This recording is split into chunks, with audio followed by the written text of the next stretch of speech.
neurodivergent darlings, you made it to my first video. I'm so excited.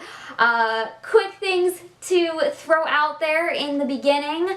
Don't forget to subscribe, obviously. Like this video if you like it, obviously, and add a comment telling me what you want to see me talk about on this channel. We've got nothing but potential here, so let me know. As always, my Ko-fi link is ready to go. If you want to help contribute to helping my content grow, you can head over there, but obviously no pressure ever.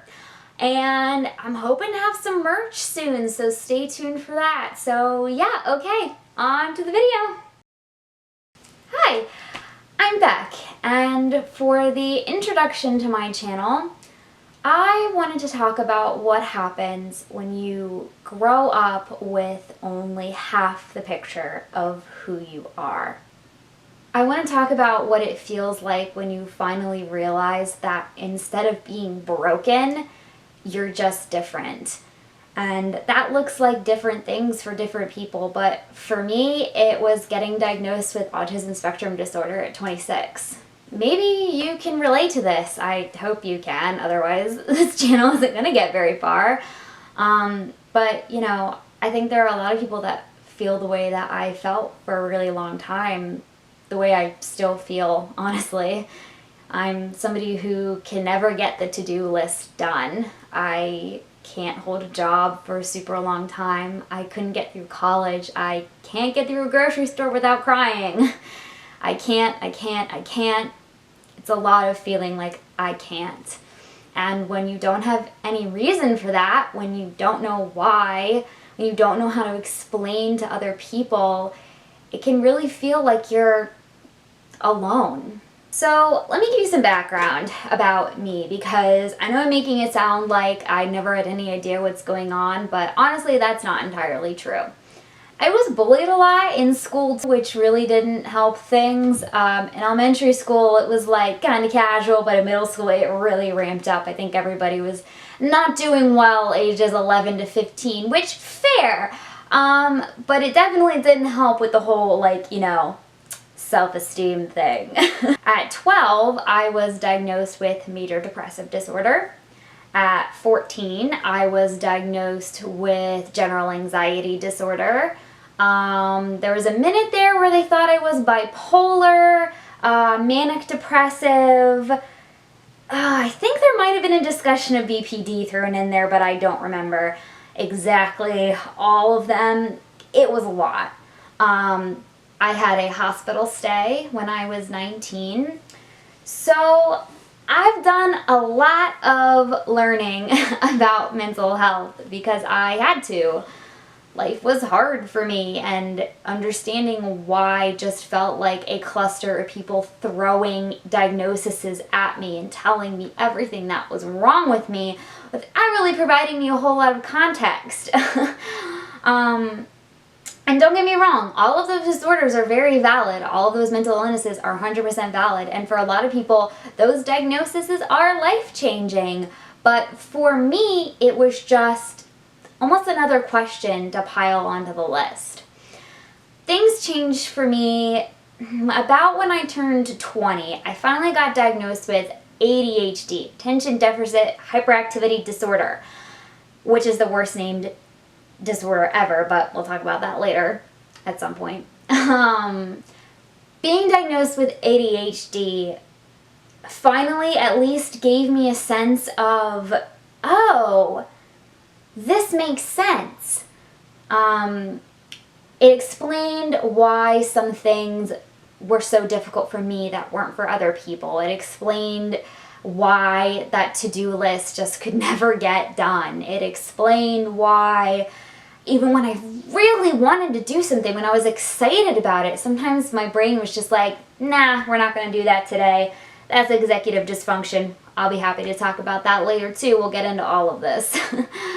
But it didn't answer all my questions, but I convinced myself it did. I was so excited to finally have words for what was happening to me that I tried to shove every other thing that was going on with me into the ADHD box. If it didn't fit, I made it fit. So after all that, after a whole life of thinking I was just broken beyond repair, there was actually one word that explained everything, and it just took me 26 years to get there. I wasn't broken, I was just autistic. So if me being autistic surprised you, you're not alone with that. It surprised my friends, it surprised my family, it surprised basically anybody who knew me who did know what autism was, which surprise is most people. Because the fact is, most people don't know what autism actually is. They think they know what it is, but they don't. So once I was able to explain to my family and friends what autism actually is, across the board they all said, "Oh wow, yeah, you're actually super autistic," which, yeah, I kind of am.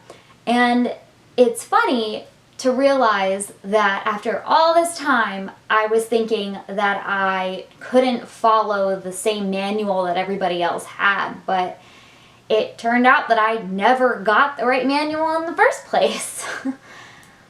And that's not an uncommon experience for autistic women. In fact, there is a lot of evidence to suggest that women are vastly underdiagnosed in autism in comparison to men.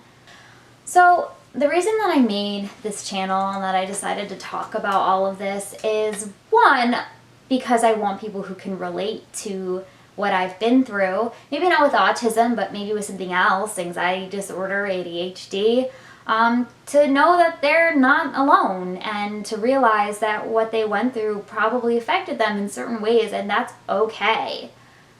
I also want people who maybe don't relate to it to understand what it feels like to walk around with everybody telling you your brain doesn't work.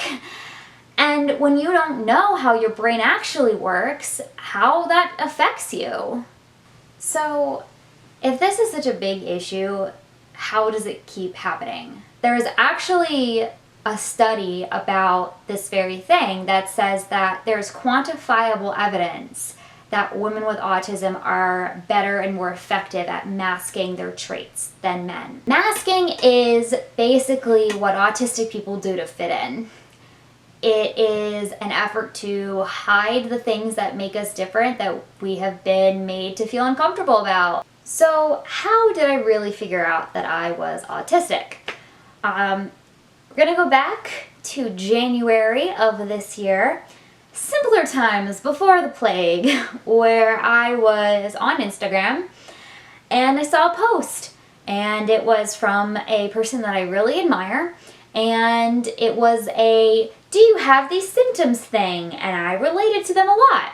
I'm scrolling through, relating to more and more of them. Some of them things I had never read before, but I had assumed at the end of the post it was going to say, "These are unknown symptoms of girls with ADHD," because that's usually the type of thing that I related to. And I get to the end, after relating to basically every single point in the post, and it said, "These are uncommon or unknown symptoms of girls with autism spectrum disorder." What? I was not okay. I got emotional. Not because I thought there was something particularly wrong with being autistic. It was because I had convinced myself that if I was relating to a post about autism, that meant I went off the deep end.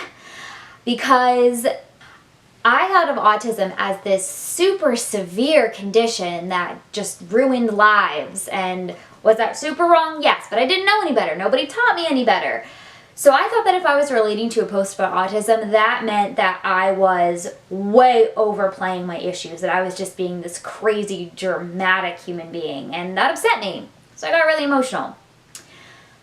And then I wrote it off and I said, nope, being crazy. We're not going to talk about it. We're going to bury that one deep, deep down. And then I joined TikTok. And wouldn't you know it, one of the first videos that popped up on my For You page was an autism advocate talking about an experience she had. And wouldn't you know it, I related to that one too. So after a ton of research, I decided it was time to go talk to my mom. Because one of the things that stands out about autism is that you have it your whole life. It's there forever. So if anybody was going to be able to talk to me about memories from my childhood, it was going to be my mom.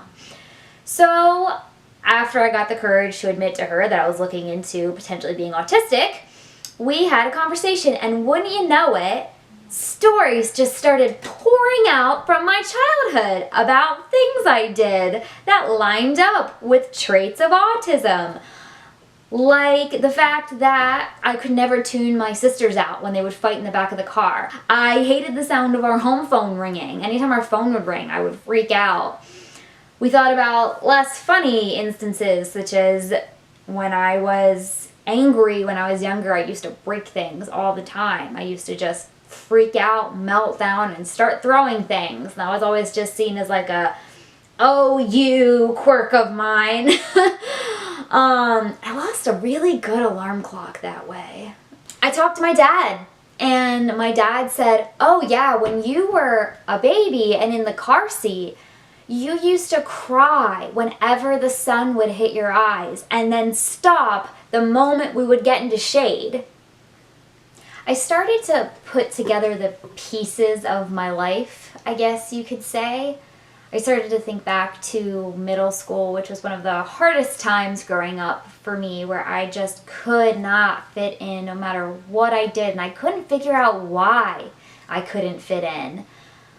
I thought about the fact that for a large majority of my life, I escaped reality through reading. Books were my best friends in a lot of cases. Books were where I went when I was so exhausted, even though everybody around me was telling me I didn't have a reason to be exhausted because I hadn't done anything that day. And I started to realize where a lot of my depression came from. I started to realize where my fears and anxieties came from.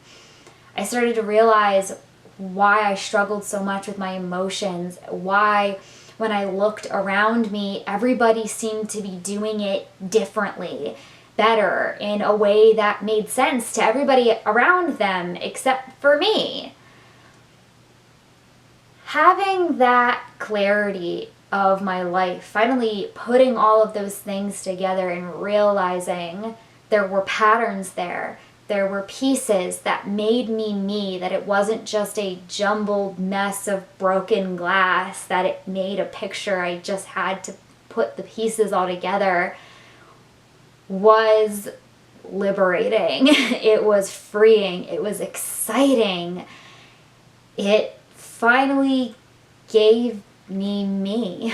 I know I shouldn't need validation for being who I am, but I did. Just a little bit. Just to have the language, just to have the words to explain why things were the way that they were. You don't necessarily need everybody's approval, but gosh, it really helps to have an explanation.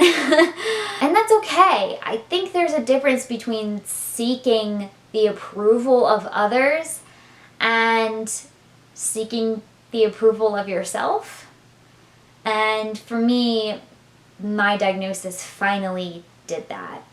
Finally, I could really look at myself and say, honestly, that I wasn't broken. So if you're still asking at this point, if you made it this far, Beck, why did you need the label? Why'd you need the diagnosis? I'd like you to do a little imagination exercise for me, all right? I want you to close your eyes for a second, or don't, up to you.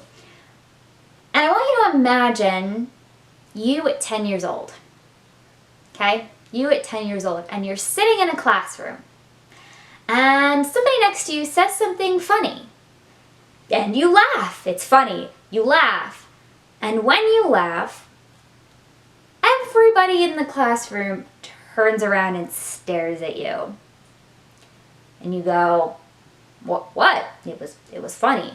And somebody says, yeah, but what was that? that noise you just made. And you say, it was laughing. I was laughing because it was funny. And somebody else says, that is really weird. And everybody looks at you like you are crazy. And then I want you to imagine that that happens every single time you show joy. Anytime something makes you happy and you smile, somebody makes you feel bad about it. Somebody shames you for the natural way that you express how you feel. And that happens every day for the first 20 years of your life. I want you to imagine how it feels to be the last to get the joke every time. If you get it at all, actually. And you're frustrated because everybody else seems to understand something that you can't put together. Because you can't see what they're seeing, it makes no sense to you.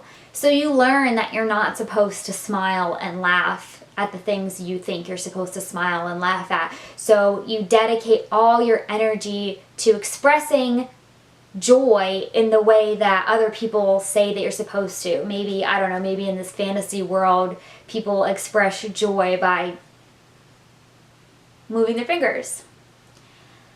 So anytime you're happy, you have to consciously think, don't smile, don't laugh, put your arms up, wiggle your fingers, make sure you do it for the right amount of time. If you do it too short, people are going to think you're being sarcastic. But if you do it too long, people are going to think you're being weird.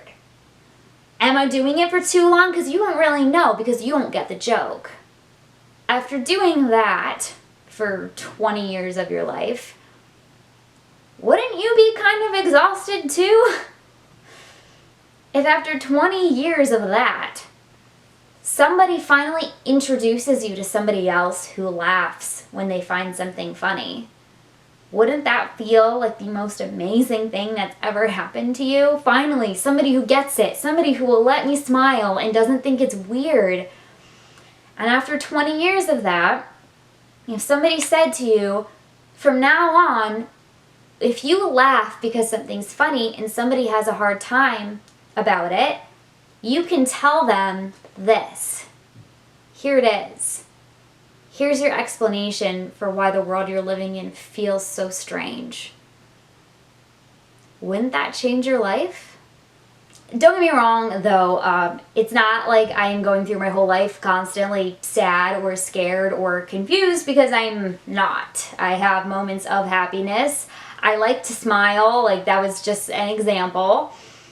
And actually, I think people on the spectrum can even experience a really unique type of joy that I'm not 100% sure neurotypicals can experience in the same way. Not saying neurotypical people can't be as happy as people on the spectrum. I'm just saying I think that autistic people tend to feel things very intensely. We feel sensations intensely. We feel emotions intensely. We hear sounds intensely. And so that means sometimes we experience happiness intensely too, in a unique way that I'm not always sure neurotypical people can fully understand. And that's not to say they can't be as happy. I just think that I like the way I experience happiness. I like the way I experience love and joy and kindness and empathy and social justice rage and all of those things, and I wouldn't want to be any different. I don't need to walk through a world that fully understands me. I'm okay that I don't.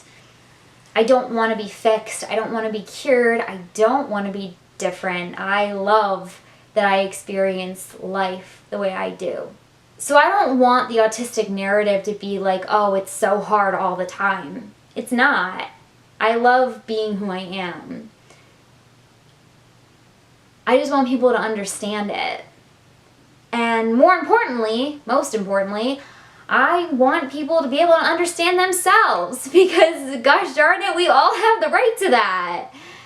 And I'm tired of it being stigmatized. I'm tired of it being something to be scared of and to be ashamed of. And I'm tired of autism being used as an insult, because my life is not an insult. I love being autistic. I wouldn't want to be a different person for a second, and I am so excited to make somebody else, hopefully, feel as good about being autistic as I do. I'm slowly learning all of these things about myself now, and I can't wait to share them with you guys. I can't wait to learn with you. There's so many things that I want to talk about on this channel, and we will. We are going to talk about autism, and we're going to talk about other things. We're going to talk about ADHD. We're going to talk about trauma and healing and growing up and moving on. And we're going to talk about The Sims and just things that make me happy.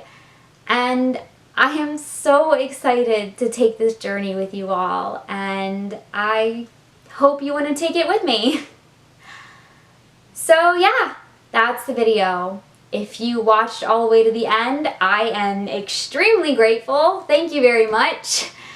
And stay tuned for my next one, which will hopefully be 2 weeks from today if everything goes the way I wanted to go. So take care of yourself, and I will see you around.